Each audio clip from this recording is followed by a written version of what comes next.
자, 오늘은 예수님의 제자로서 예수님의 명령, 예수님의 제자로서 들어야 할, 기억해야 할 예수님의 7번째 명령을 나누는 시간입니다. 드려진 삶을 살라라는 제목으로 헌금에 대한 이야기를 좀 할 텐데요. 사실은 목장 모임이 시작되기 때문에 공동체에 관한 이야기를 할까 하다가 헌금에 대한 주제를 잡았습니다. 헌금과 공동체가 좀 다른 주제 같지만 결국에는 한 맥락으로 흐르기 때문에 그냥 계획대로 이렇게 진행을 합니다. 헌금의 이야기를 하겠지만 결국 우리 삶에 대한, 우리 믿음에 대한 이야기로 결론 날 것입니다. 종종 교회에서 헌금에 대한 설교를 하면 이제 굉장한 부담감을 느끼거나 아니면 좀 민감하게 부정적으로 반응하는 경우들이 있습니다. 왜 그럴까요? 헌금하는 것 자체에 대한 부정적인 이미지가 많기 때문이죠. 언론에서 돈과 관련된 부정적인 뉴스가 흘러나올 때마다, 또 교회 안에서 노골적인 헌금의 요구가 많아질 때마다 이러한 부정적인 이야기가 쌓여왔고 오랫동안 누적되다 보니 헌금 소리만 들어도 약간 좀 움츠러드는 경향이 없지 않아 있습니다. 예전에 부흥회를 할 땐 항상 그 마지막 날, 마지막 순서에는 헌금 설교가 있었습니다. 이제 부흥 강사님의 어떤 이제 주제를 잡고 그렇게 이렇게 마지막에 이렇게 구성을 하는 것도 있겠지만, 그리고 또 믿음으로 결단하여서 헌금을 하는 경우도 많이 있겠지만, 그 헌금 설교 때문에 분위기상 해야 하니까 하는 사람도 있었죠.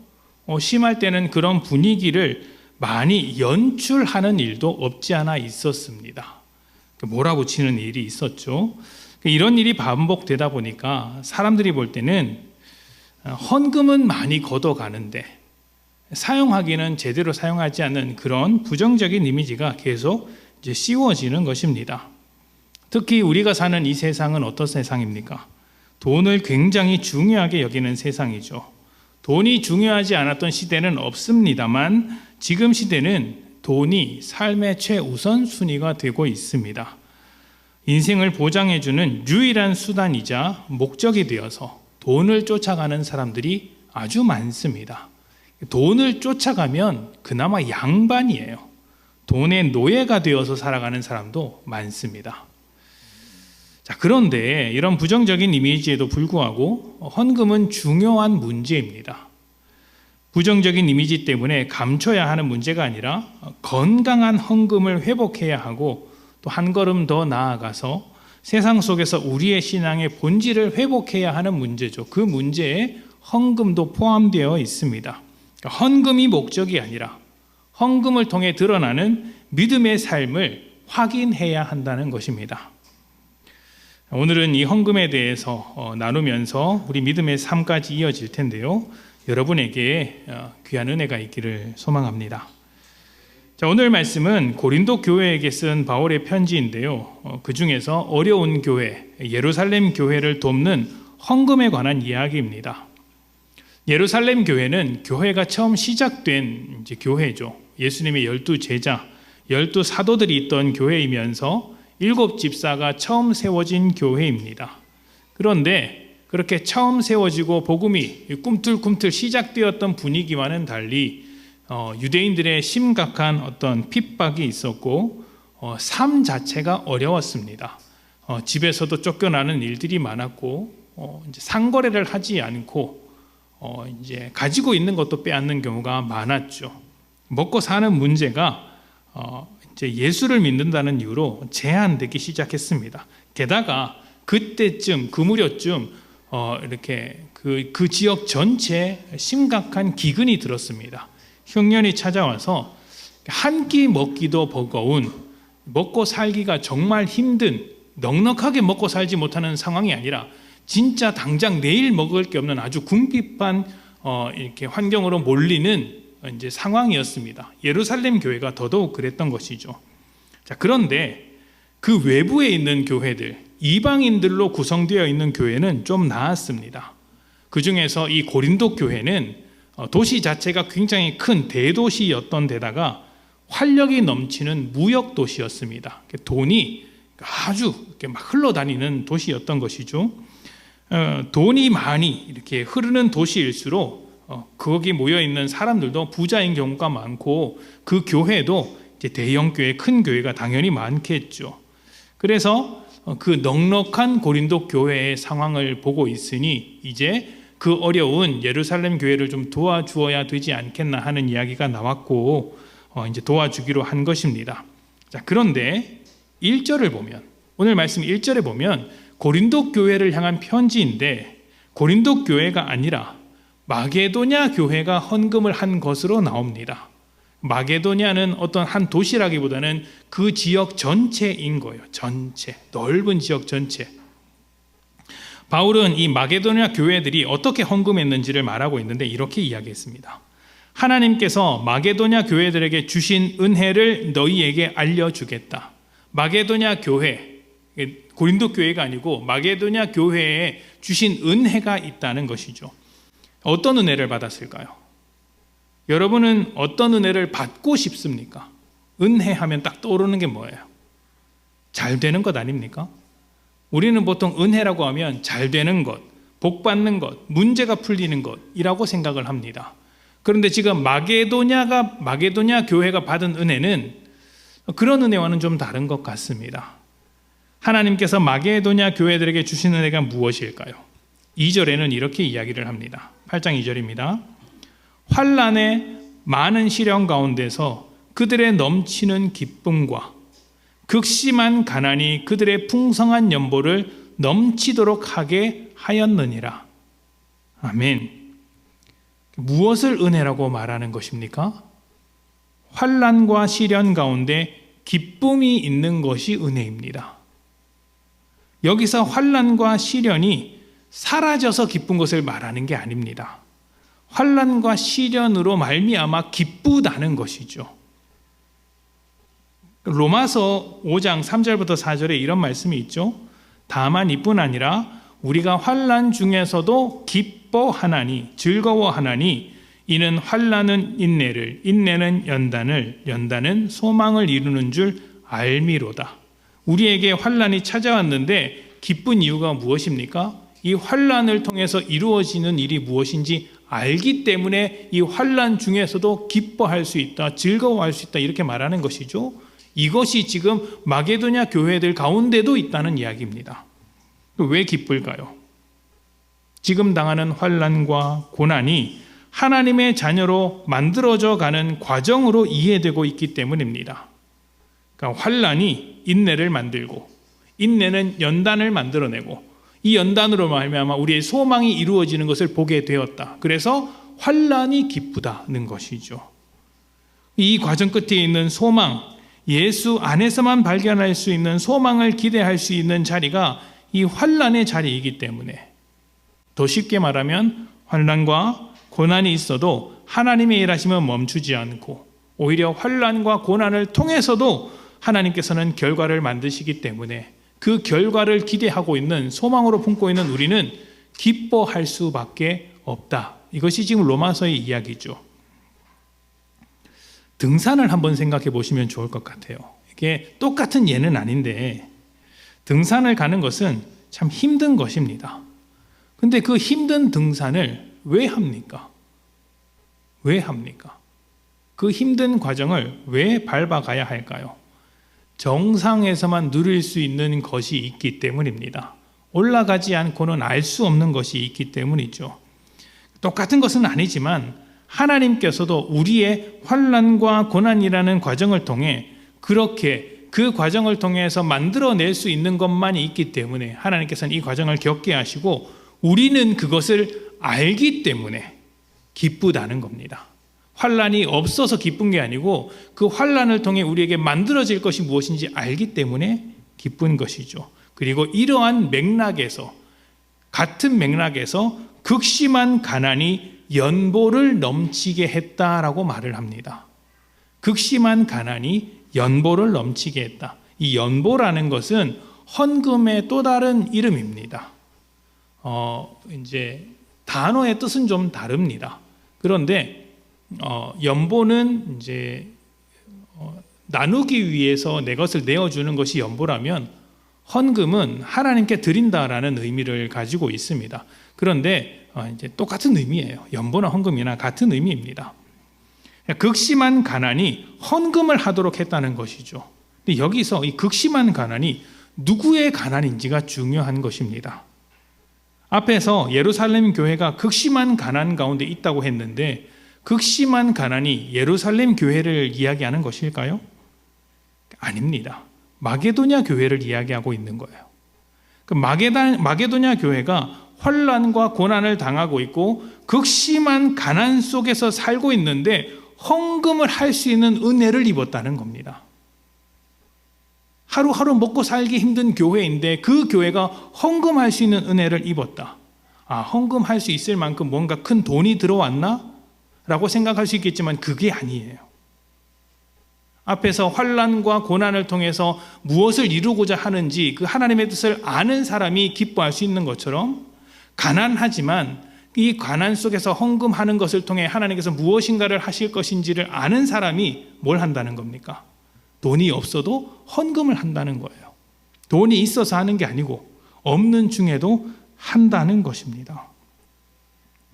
가난 중에도 헌금할 수 있는 은혜, 하나님의 일하심과 하나님의 뜻을 알고 있는 자만이 고백할 수 있는 은혜죠.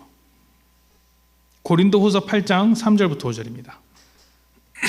그러면 어떻게 없는 중에도 가난한 중에도 환난 중에도 헌금할 수 있었을까요? 어떻게 이런 일이 가능하겠습니까? 마게도냐 교회가 이런 모습을 보여주었기 때문입니다. 3절부터 5절입니다. 내가 증언하노니 그들이 힘대로 할 뿐 아니라 힘에 지나도록 자원하여 이 은혜와 성도 섬기는 일에 참여함에 대하여 우리에게 간절히 구하니 우리가 바라던 것뿐 아니라 그들이 먼저 자신을 주께 드리고 또 하나님의 뜻을 따라 우리에게 주었도다. 아멘. 먼저 어떻게 했다고 그럽니까? 먼저 자신을 주께 드렸다. 그래서 할 수 있는 대로 하고 또 할 수 있는 것보다 자기 사정보다 훨씬 더 많이 했는데 그것을 자발적으로 했다라고 이야기를 합니다. 또 적극적으로 참여했다라고 이야기합니다. 성도 섬기는 일에 참여함에 대하여 우리에게 간절히 구했다. 나도 참여할 수 있게 해주십시오. 나도 헌금할 수 있게 해주십시오라고 이야기했다는 것이죠. 이런 일들이 어떻게 가능했냐면 먼저 자신을 주님께 드렸기 때문입니다. 헌금은 여기에서 출발하는 것입니다. 자신을 하나님께 드린 사람이 할 수 있는 것이죠. 만약 살아오는 동안 내 삶의 주인은 나라고 생각했다면 헌금은 할 수 없는 것이에요. 돈을 낼 수는 있겠죠. 근데 그게 헌금은 아닙니다. 그동안 내 삶의 주인이 나라고 생각했던 것을 멈추고 하나님의 통치와 주권을 인정하는 사람이 헌금을 합니다. 그래서 여러분, 헌금과 기부금은 다릅니다. 돈을 내는 것은 똑같은데요, 다릅니다. 기부금은 내 것 중에서 일부를 다른 사람과 나누는 것이라면 헌금은 애초에 하나님의 것을 하나님의 뜻대로 사용하는 것입니다.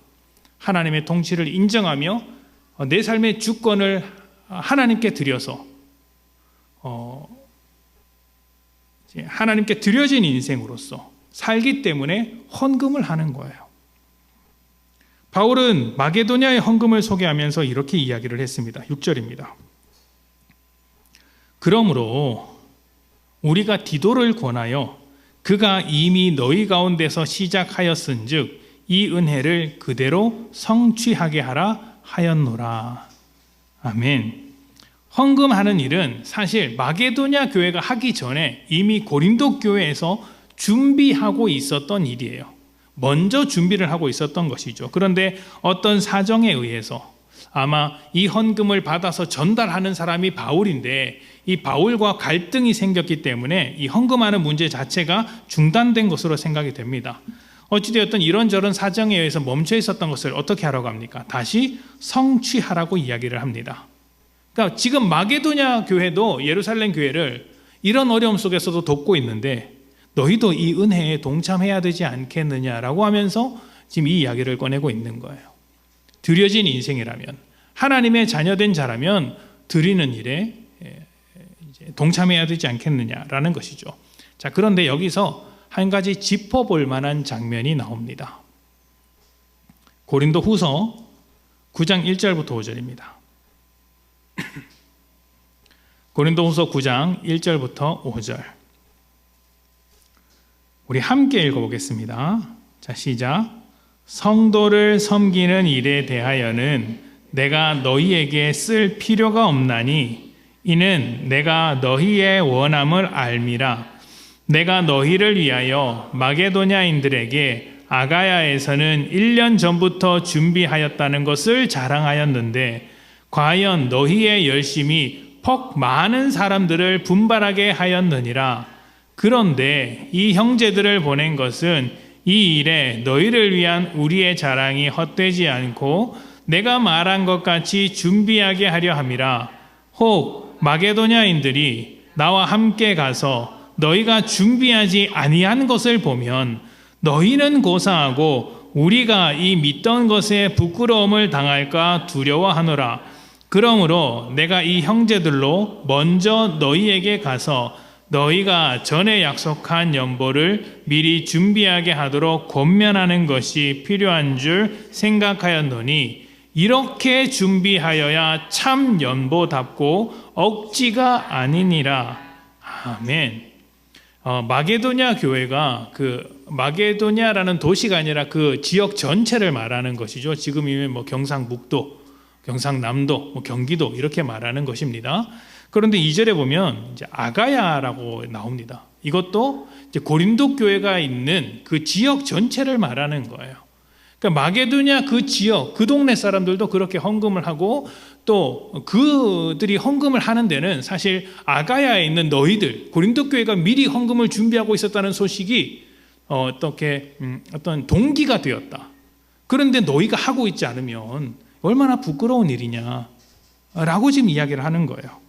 마게도냐 사람들이 헌금하는 은혜를 사모한 것 같이 너희도 이 은혜를 사모한다는 것은 두말할 필요가 없다. 너희도 이 은혜를 사모하고 있는 것을 내가 알고 있다. 그런 너희의 마음을 알기 때문에 내가 마게도냐 교회에 와서 고린도 교회 너희를 자랑했다. 얼마나 이 은혜를 잘하고 있는지 자랑했다. 너희에 대한 이러한 자랑을 듣고 마게도냐 사람들도 마음이 움직여서 헌금을 열심히 했다. 이 일에 동참했다. 그리고 이제 마게도냐 사람들과 함께 너희에게 찾아갈 텐데 너희도 준비해서 헌금하기를 바란다. 만약 준비하지 않으면 너희도 부끄럽지만 너희를 자랑했던 나도 부끄럽다 라고 이야기를 하고 있는 거예요. 자, 그런데 이런 이야기를 하면서 5절에 뭐라고 이야기하냐면 헌금을 미리 준비하는 것이 참 헌금이다 이렇게 이야기를 합니다. 진짜 헌금은 미리 준비하는 것이다 라고 하죠. 진정한 헌금이다. 진정한 헌금이 있으면 거짓된 헌금도 있겠죠. 거짓된 헌금이 무엇입니까? 억지로 하는 겁니다. 5절에 보니까 억지로라고 되어 있죠. 그래서 바울은 고린도 교회에게 헌금하라고 명령하고 있지 않습니다. 스스로 준비하도록 권면하고 있는 것이죠. 무슨 차이가 있을까요? 미리 준비하나, 빨리 하나, 와서 하나, 억지로 하나 하는 건 매 한 가지인데 무슨 차이가 있을까요? 이것은 앞에서 말씀드린 대로 드려진 삶을 살고 있느냐 하는 문제입니다. 내 삶이 하나님의 것이며 내가 가진 것도 하나님의 것이라면 가장 먼저 해야 할 일은 하나님의 뜻대로 사용하기 위해 준비하는 것입니다. 먼저 그의 나라와 그의 의를 구하라고 하지 않습니까? 모든 것보다 앞서서 하나님의 뜻을 두는 것이죠. 그래서 바울은 헌금도 미리 준비하라고 한 거예요. 미리 준비하라. 그런데 억지로 하면 어떻습니까? 미리 준비합니까? 억지로 하면 여러분 미리 준비합니까? 절대로 미리 준비하지 않습니다. 미루다가 안 할 수 있으면 안 하고 안 할 수 없으면 그때 합니다. 그게 억지로 하는 거예요. 아이들을 키우다 보면 너무 당연한 걸 안 해서 속상할 때가 있습니다. 아침에 일어나면 씻어라.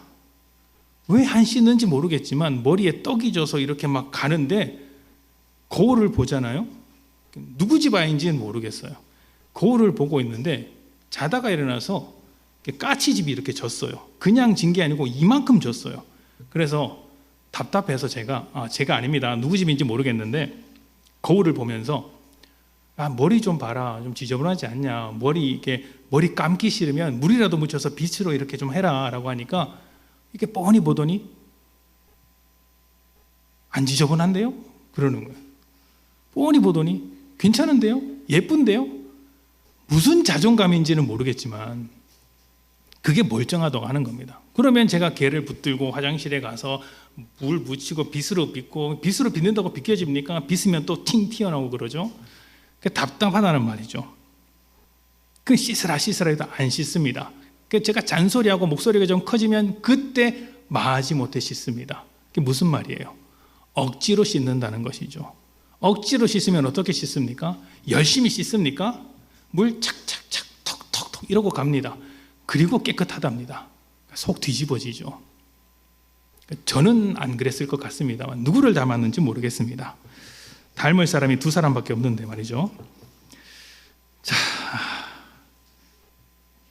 사모가 없어서 다행입니다. 저희 집 이야기가 아닙니다. 이상하네요. 이 이야기다 보니까. 자, 어찌되었든 억지로 한다는 건 그런 거예요. 억지로 한다는 건 자꾸 뒤로 미루고 하기 싫어서 하고 대충 하고 이런 것이죠. 그래서 미리 준비하라고 하는 겁니다. 11조도 마찬가지예요, 여러분. 11조는 구약의 율법이기 때문에 율법에서 자유한 우리는 사실 여러분 안 지켜도 되는 거예요. 안 지켜도 된다는 말이 조금 이상하긴 하지만 율법적으로 반드시 지켜야 하느냐라고 묻는다면 그렇지 않다라고 말씀을 드리겠습니다. 자, 그런데 예수님께서 말씀하셨듯이 11조보다 11조의 정신을 지키면서 살아가는 게 중요하죠. 11조에 담긴 그 마음을 가지고 11조를 지향하는 삶을 살아가야 한다는 것입니다. 11조는 이런 거예요. 내가 가진 것 중에 10분의 1을 드리는 게 아닙니다. 11조는 그런 게 아니에요. 한 해의 수확물 중에 첫 번째 것을 드리는 것입니다. 그게 11조예요. 한 해의 수확물 중에 가장 처음 것, 이 처음 것을 드린다는 것은 그 뒤에 얻게 되는 모든 것도 하나님께 드려진 것이라는 의미입니다. 장자는 모든 그 집안을 대표하는 존재이고 첫 열매는 나머지 모든 열매를 대표하듯이 처음 것을 드렸다는 것은 내 모든 것을 드렸다라는 의미예요. 11조는 내가 가지고 있는 모든 것의 주권이 하나님께 있다라는 표시인 거예요.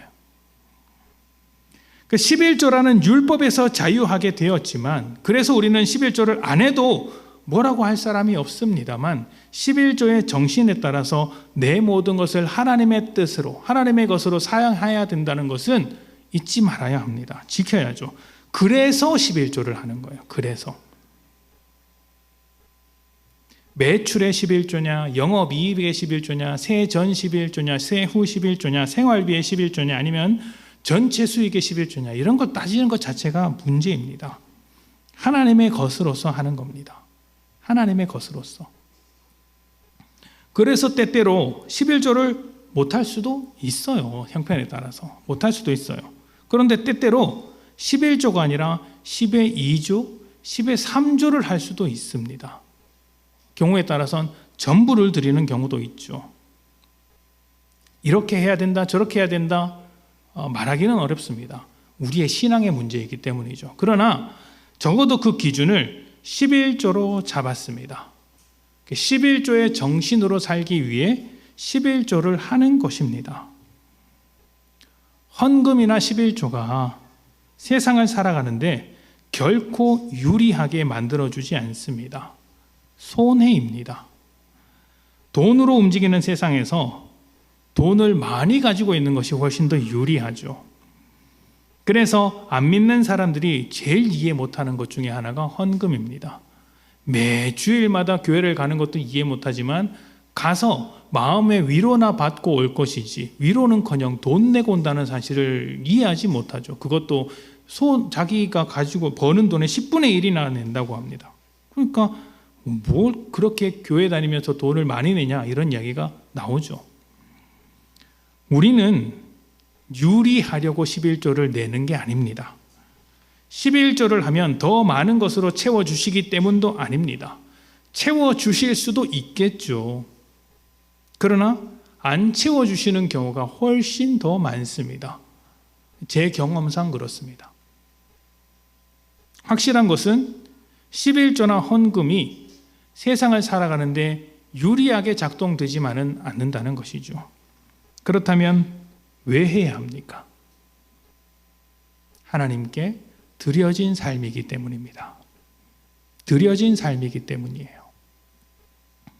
고린도후서 8장 9절입니다. 고린도후서 8장 9절. 우리 주 예수 그리스도의 은혜를 너희가 알거니와 부요하신 이로써 너희를 위하여 가난하게 되심은 그의 가난함으로 말미암아 너희를 부요하게 하려 하심이라. 아멘. 원래 부요하셨던 예수님께서, 부요하셨던 주님께서 우리를 위하여 가난하게 되셨다고 합니다. 그리고 가난하게 되심으로써 우리를 부요하게 하셨다라고 이야기합니다. 이게 무슨 말이냐면 빌립보서 2장 5절부터 8절까지의 말씀과 동일한 이야기예요. 빌립보서 2장 5절부터 8절. 너희 안에 이 마음을 품으라. 곧 그리스도 예수의 마음이니 그는 근본 하나님의 본체시나 하나님과 동등됨을 취할 것으로 여기지 아니하시고 오히려 자기를 비워 종의 형체를 가지사 사람들과 같이 되셨고 사람의 모양으로 나타나사 자기를 낮추시고 죽기까지 복종하셨으니 곧 십자가에 죽으심이라. 아멘. 하나님과 동등되신 분께서 종이라는 낮은 모습으로 오셨습니다. 오셨을 뿐만 아니라 죽기까지 복종하셨는데 그 자리가 십자가입니다.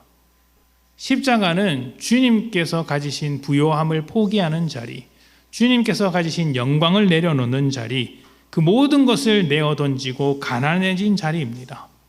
제물이 되신 자리이고 헌신의 자리이고 드려진 삶으로서의 자리였던 것이죠. 그렇게 드려진 자리가 있었기 때문에 누가 부요하게 되었습니까? 우리가 부요하게 된 거예요. 우리가 구원을 얻은 것 아닙니까? 그리고 예수님의 십자가의 은혜를 받은 자들에게 요구되는 것은 무엇입니까? 2장 5절에서 본 것과 같이 너희 안에 이 마음을 품으라. 예수님께서 자신의 부요함을 비워서 우리를 부요하게 하신 것, 예수님께서 가난하게 되셔서 우리를 부요하게 되신 그 마음을 이제 품고 따라 살기를 원하고 있는 것이죠. 그리고 이것은 지금 헌금의 이야기를 하고 있는 고린도 교회에도 똑같이 하고 있는 이야기입니다. 고린도후서 8장 12절을 봅시다. 고린도후서 8장 12절. 할 마음만 있으면 있는 대로 받으실 것이요 없는 것은 받지 아니하시리라. 아멘. 여기서 할 마음이 무엇이겠습니까? 할 마음. 우리를 위해 부요함을 포기하신 예수님의 마음, 자기를 비워 종으로 오신 주님의 마음이죠. 하늘 영광을 포기하고 십자가에 달리신 예수님의 마음, 드려진 삶으로 살아가는 자의 마음입니다. 이 마음이 있다면 그것은 헌금이고, 이 마음이 없다면 억지로 드린 것이니 헌금이 아니다. 너희는 헌금을 해라. 이렇게 요구하고 있는 것이에요. 예수님의 마음으로 드려진 삶을 살아가며 그렇게 미리 준비된 헌금을 할 때 그것이 참 헌금이다. 예수님의 마음이 없는 것은 아니다. 헌금보다 중요한 게 뭐예요? 예수님의 마음이 있느냐, 예수님처럼 드려진 삶을 살고 있느냐 하는 것입니다. 삶이 중요하고 우리의 마음이 중요하며 헌금은 그 마음을 드러내는 여러 가지 실천 중에 하나일 뿐입니다. 2024년 우리 교회의 표어가 우리는 예수의 제자입니다 였습니다. 이 주제로 한 해 동안 예수님의 명령에 대해서 한 달에 한 번씩 살펴보고 있죠. 우리는 예수님의 제자입니다. 우리 처음 했던 말씀 기억나시죠? 제자는 열광하는 팬과는 다릅니다. 팬은 그 선수를 좋아하고 열광하고 선수에 대한 정보를 달달달 외우면서 쫓아다니고 응원하지만 거기까지만입니다. 선수가 즐거움을 주지 않으면 도망가 버리죠. 다른 어떤 열광할 만한 선수를 쫓아갑니다. 그러나 제자는 어떻게 합니까? 따릅니다. 내게 불리해도 따릅니다.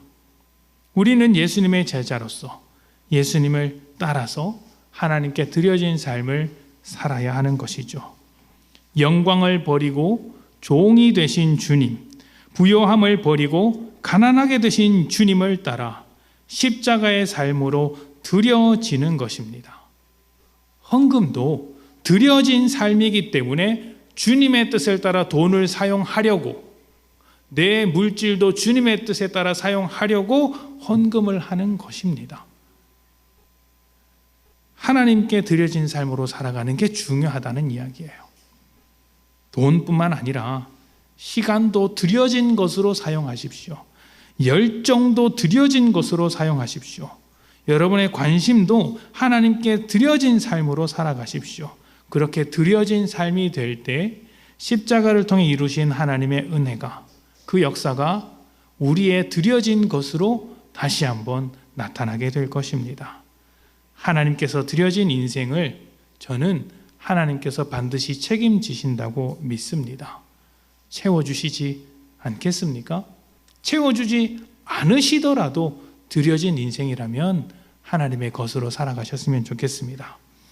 예수님의 제자된 여러분, 우리 모두 주님을 닮아서 하나님께 드려진 인생으로 살아가시기를 축복합니다. 우리 함께 기도하겠습니다.